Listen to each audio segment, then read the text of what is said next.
I'm Sully from the Sully Show, sitting here with Freddie Wong, and you can see and hear the Sully Show on More Like Radio, Sundays from noon to 2. Freddie, thank you for taking the time to sit with us. I know you've been pretty busy. We're here at New York Comic Con 2014, and the hotel room in New York. Yes. We're not actually at the convention. It's much louder at the convention. A couple blocks down the road. Well, 15 blocks down the road. But you're here to not only promote your baby. Yes. Let's face it, Video Game High School is... a child. This has been an amazing work. Thank you. And we're on the third and final season. Final, that's right, And this is actually amazing because we're going to see exactly where everything has been building up to. I've heard, and I think it's going to be a good conclusion to the 3 years of the show now that we've been doing.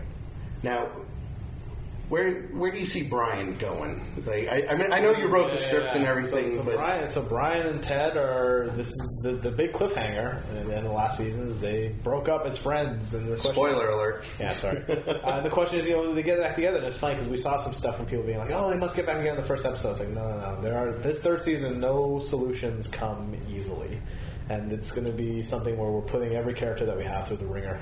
And I'm very excited about it because it's, I think, probably the most sort of complex, sort of deep sort of stuff that we've done from a script writing, storytelling perspective, and also easily some of the best performances that we've seen across all sort of 3 seasons worth. So it's something that's very exciting to see how it will unfold and how people will take to it. Yeah, and you can see how they've all grown as actors from season 1, which, if I recall correctly, a lot of those episodes were 7 to 10 minutes, and now you're going 30 to 40 minute episodes. That's right. Yep, we're doing, again, for season 3, similar to season 2, 6 TV-length episodes. And what's crazy is actually season 3 is even longer. We actually have about an hour more of running time. And our last episode 6, for example, is an hour long. It's straight up an hour-long episode, 60 minutes of just crazy, ridiculous finale, action, all that stuff. It's been very cool to be able to see and watch these characters grow and watch these actors grow over the course of the last few years and sort of settle into the humor and the tone of the show and really take it in and sort of expand upon it and build it alongside with us. Now, you've taken Rocket Jump, which is also your baby. I mean, that started from your garage, if you really want to. Our loading dock. You've taken Rocket Jump, especially on YouTube, from nothing to over 7 million subscribers. What was it like when you first hit your first million subscribers? Like, how did you feel with that? It was really cool. I think that it was very rewarding because at the time, back in the day, it was the Freddie W channel, and it was something I was working on with my friend Brandon. And at the time, we were like thinking, okay, let's make this channel and let's put content out there and hopefully people watch it. And people started to watch it and started to build an audience and started slowly getting more and more folks sort of in with it. And each video had a higher view count than the one before. So it was very satisfying to be able to say, oh, we had this idea, we sort of quit our jobs to do it, and it's starting to pay off. And that's sort of what it was from very early on. A million tends to be everyone's sort of first milestone. And for us, that was sort of very much one where we're like, oh, you know what, this can work. We can do this full time. That's when we understood it, for sure. And you take a lot of your videos and you do special effects in-house. Yeah. Pretty much, whether they're realistic or... For Video Game High School, a lot of the special effects actually are out of house, actually. Our friends at Playfight VFX, who are a Toronto-based visual effects company, partner up with us to do visual effects on that side of things. And they're great. They're fantastic. And the show couldn't be made without them. So you went bigger. Yeah, bigger. Bigger. Oh, yeah. More explosions that are realistic. Yeah. And that's the really cool thing is a lot of your special effects are so realistic, you wouldn't even know that some of them were, especially at the time, on your computers. Right. And I know a couple of your videos, you went from Final Cut to Adobe Premiere and After Effects. Yep, we're full on Creative Cloud now. Excellent. Now, what was your main decision for that? Couple things. One was a hardware decision. It was just cheaper to build PCs that could take what we needed to do on the editing standpoint. Granted, you don't have as much support and that side of things, but generally it was cheaper to do that. And also, I think it was sort of when Final Cut 10 came out, walking away from that and being like, this isn't quite the feature system we need, and what's the latest thing that's out there? And the answer was always Premiere. Now, with your channel, most of it comes from video games. You're an avid gamer. I know you're an avid gamer. Yeah. what was your first thought of bringing video games to life? Yeah, no, I think a lot of it came from, it's like there's a generation that grew up with comic books, and we are a generation that grew up with video games. It's the same thing. It's the same visual language and the same sort of pastiche and the same sort of referential stuff that we all understood and all had grown up with and were all familiar with. That was sort of the nostalgic stomping grounds for a lot of those early ideas. It was like, oh, you remember this, and wasn't this funny, and this happened all the time, and here's how we can depict that in real life, and now become a lot of the impetus for a lot of the early shorts. And now with Video Game High School, as you guys were filming, because this one, you went crowdfunding again. Mm-hmm. You did excellent on the first two, and you've surpassed with the third one. If someone was to, like a filmmaker like myself, if you were to use crowdfunding for a brand new project, never been done, you're just starting out. So for a filmmaker, you have to, I don't think you can do it without building an audience first and taking the time to build an audience, because you never see anything that goes huge on the crowdfunding side, on the film video side of things, that doesn't have an audience built in.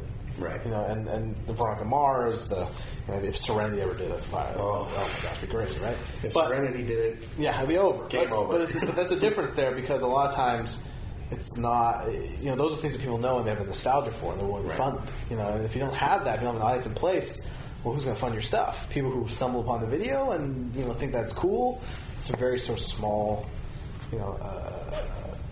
percentage, in terms of being able to build up that fan base. Right. So it's very difficult if you're brand new, fresh, without fan base in place for video platform type stuff. So you're going back to basics. Yes. You're going back to your weekly videos, but you've also partnered with Lionsgate. Did they come to you? Yep, that was one where we met our guy over there because Matt and I did a talk at USC.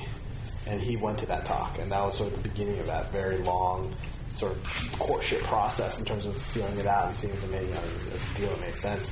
So it was one where I think we owe it to Video Game High School as an example of long form storytelling on our side as a means of proving that we're like, okay, we're able to do this. We can do stuff beyond just short, viral, 2-minute videos. And are you going to do some? We are. Yeah, we have a couple of projects that we're working on them with right now. One of which is called Dimension 404, which is like, I think, Twilight Zone for the modern digital age, anthology series, different writer, different director every episode.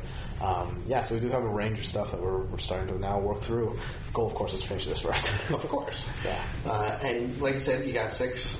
Yes. Tomorrow night, you're debuting episode 1. The brand new episode, which after you debut it here, when is it going to come out for? 2 days later on YouTube. Yeah. Excellent. Yeah. Excellent. And then, of course, every week on Fridays again? On Mondays. We do Mondays. Yeah. Excellent. Now, is there any big project, aside from what Lionsgate has lined up for you, that you would want to do again? Or just something old that you'd want to make bigger? Mm-hmm. Gosh, there's a lot. There's a lot of good... You talking about our stuff, or are you talking about just projects in general? Yeah, your stuff. Our stuff. A lot of the stuff are good visual ideas. I think that not too many of them function in a long form, and what we're interested in right now is doing things in a long form storytelling sense. So, I'm trying to think like what would be good. It'd be stuff. It'd be pieces of it. Like we'd be like, oh, you know what? That would be cool for this type of thing. And we've been talking about some of the one take first person view stuff that might be interesting. It's combining it with other camera techniques and stuff. So in general, it's the ideas that we have are all sort of visually oriented tricks, and those are all great visual tricks. I don't think a lot of them have enough plot to sort of support a whole longer form project. But that's part of the goal of what we're doing is to be able to develop those plots and be able to support those projects.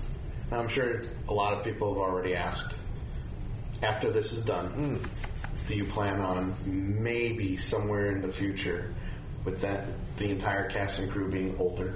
I think we're going to do Video Game High School, the animated series. Oh, that would be cool. Yeah, we're doing that as an animated show, and we're looking into that right now. Obviously, it's a very difficult and crazy and time-consuming process. But the idea with that is to be able to take the world that we've set up here and plug in a different game and a different sort of universe with it. And I think that's super interesting because it's one, we all love animation. The show, there's parts of the show that feel just straight like anime to begin with. So something we're very excited about. And you've got a lot of big names, big actors. You even have Conan O'Brien in this new series. Is there anybody that you would want to work with? I've always said Nick Cage. It'd be great. Cage Rage with them. Probably that. Probably Nick Cage. You can never go wrong with Nicolas Cage. No, you can't. Nick Cage is like a very precise drill. You can't use them for everything, but when you do use them, and it's the right tool for the job, it's a good movie. Excellent. Well, thank you very much for taking the time to meet with me. I really do appreciate it. Yeah, of course, man. This will be up on YouTube, I promise. And of course. Again, thank you very much. Sully Show is live Sundays noon to 2. This is Freddie Wong. Hey everyone, thanks for checking out this week's interview with Freddie Wong from New York Comic Con 2014. You can check out his YouTube channel and catch up with all his videos as well as Video Game High School right over here in the top corner. You can also go to his website, rocketjump.com. Highly recommend it. They've got a lot of cool behind the scenes stuff and everything else that has to do with his videos. You can also subscribe to More Like Radio by clicking their window right over here, as well as their Facebook and their Twitter, More Like Radio. It's real simple, real easy. You can follow us on Twitter at The Sully Show, as well as Facebook, facebook.com/The Sully Show. And of course, you can always click the subscribe button, share it with your friends, leave a comment, because we'd love to hear from you. Thanks, and we'll see you next time.